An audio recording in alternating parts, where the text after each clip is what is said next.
maintenant, on voit que depuis le début du programme et maintenant, un temps s'est écoulé, et donc certaines personnes sont beaucoup plus autonomes ou en tout cas sont beaucoup plus investies de leur logement, et donc on se rend compte qu'ils savent faire des démarches eux-mêmes, se sont inscrits par exemple à un centre de jour près de chez eux, se rendent à leur rendez-vous médical sans nous.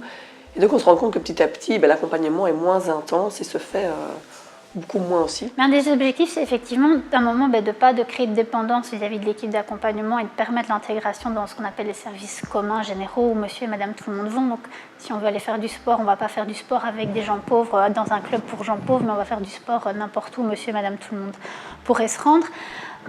Maintenant, effectivement, c'est parfois compliqué d'avoir une procédure claire, de sortir, dire voilà, quand il aura fait ça, ça, ça et ça, on pourra se retirer et tout ira bien. Je pense que l'essentiel est que la personne ait un réseau. Donc pas qu'il y ait une autre institution qui s'occupe d'elle, mais non, qu'elle ait un réseau diversifié sur lequel elle puisse s'appuyer et ça me paraît vraiment l'essentiel. Et alors, un réseau qui puisse éventuellement faire appel à nous si jamais ça redevenait nécessaire. The first years I was here, it wasn't go up down with me, you know. Yeah, but now it's okay. It's my own house. It's not anymore the House of Housing First, so it's on my name. And in about 1 year they go away from me, and yeah, I'm finished.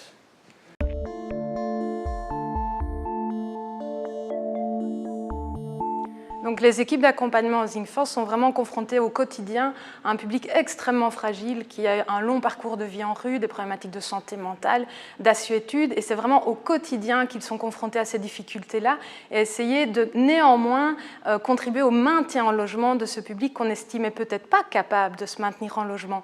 Et c'est vrai qu'il y a une pression par ailleurs qui vient des politiques, qui vient du secteur, qui vient du public vis-à-vis de ces équipes-là, et elles ont à prouver que ces personnes sont capables de se maintenir en logement. También es un reto casi siempre para el equipo porque muchas veces la persona no tiene conciencia de problema y no ve la necesidad de cambio. Intentamos trabajar desde lo que se tiene y no desde lo que falta.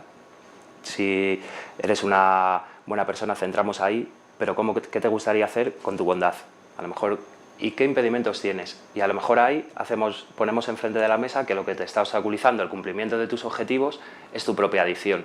Vamos generando quizá una necesidad a través del discurso hasta que a la persona le nace la demanda. I think we haven't touched yet the ethical dilemmas that professionals face. For example, clients have their choice. It's client choice. It's a major principle, and I really underline that. But suppose a client really drinks himself to death. What is your role? What will you do? Will you just let it go, let it happen? Or are you a professional, or do you intervene?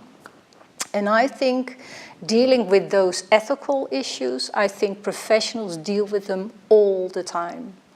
And we really should listen to the professionals, to the clients, and really try to find out what we can do to support professionals in this job, because it's not easy.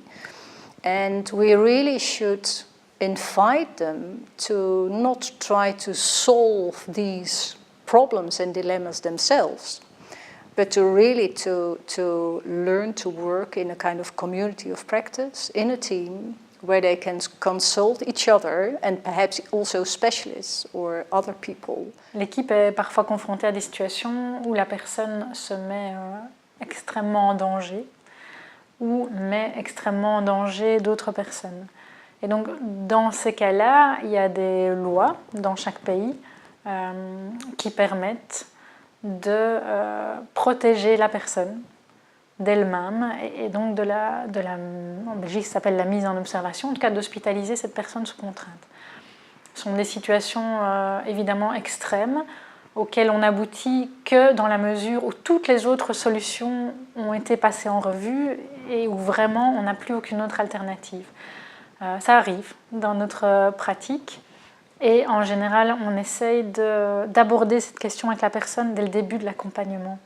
De lui en parler, de lui expliquer, de lui dire peut-être que ça va se passer, qu'en penses-tu, comment souhaites-tu qu'on fasse, et de pouvoir vraiment avoir une sorte de préaccord de sa part pour qu'elle nous laisse la main si vraiment elle n'est plus en mesure de gérer les choses. Ça amène néanmoins vraiment des grosses difficultés dans le chef de l'équipe, la peur de rompre le lien avec la personne.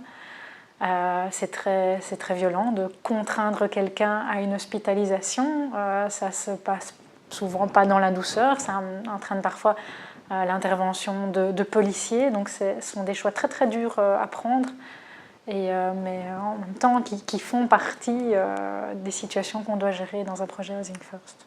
And another major issue, but I guess it's also discussed in other countries, it's the role of peer workers. There is sometimes, I experience there's sometimes anxiety, resistance, and I think it has to do with the kind of the absence of clarity about the role of peer workers. So there's a lot of confusion about their role. Should they be the professional or should they be part of the team as the peer worker? In the Netherlands, I think we are at the start of that whole development. And in my view, I think the peer worker can be very powerful in his role as a peer. And the moment I think you really also ask the peer worker to be a professional member of the team and be a professional, then you get a kind of mix-up of roles. And if you are a professional in your role of professional, sometimes you can't do the things that you can do as a peer. Alors quand il y a des problèmes de menaces, d'agression de la part d'un locataire envers l'équipe, on met une limite très très claire tout de suite. On fait en sorte que toute l'équipe soit sur la même longueur d'onde et réagisse de la même manière. Moi, en tant que coordinatrice, j'interviens pour appeler le cadre. S'il le faut, mon institution intervient aussi pour appeler le cadre. On propose souvent à la personne, dans un premier temps, de la voir à l'extérieur. Et si on sent que l'extérieur n'est pas encore suffisamment sécurisant pour l'équipe, on propose souvent que les rendez-vous se fassent dans une institution partenaire. Comme ça, on maintient un cadre institutionnel qui contient la personne et qui permet d'intervenir aussi en cas de passage à l'acte. Mais en même temps, ça nous permet le plus longtemps possible, en tout cas c'est ce qu'on essaie de faire, de maintenir la visite hebdomadaire avec la personne et le travail d'accompagnement avec elle.